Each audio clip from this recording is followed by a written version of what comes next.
প্রথমে আমি আল্লাহর কাছে লাখ লাখ শুকরিয়া আদায় করি আমি আমার জীবনে পারফেক্ট একটা জীবনসঙ্গী পেয়েছি।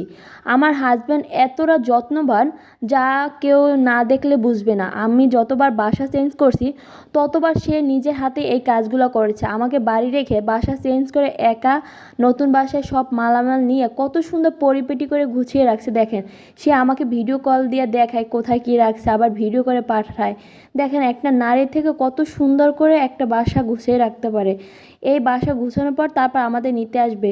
সে কখনোই আমাকে এই বাসা চেঞ্জ করার সময় এই কাজে রাখে না, বলে এই কাজগুলো অনেক কষ্ট, এগুলো করলে তোমার বিরক্ত লাগবে।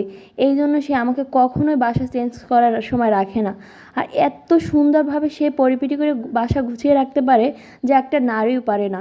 আমি তো আল্লাহর কাছে শুকরিয়া আদায় করি যে আল্লাহ আমি কী এমন ভালো কাজ করছি যার ফলে তুমি আমাকে এত পারফেক্ট এত যত্নবান একটা জীবনসঙ্গী দিয়েছো।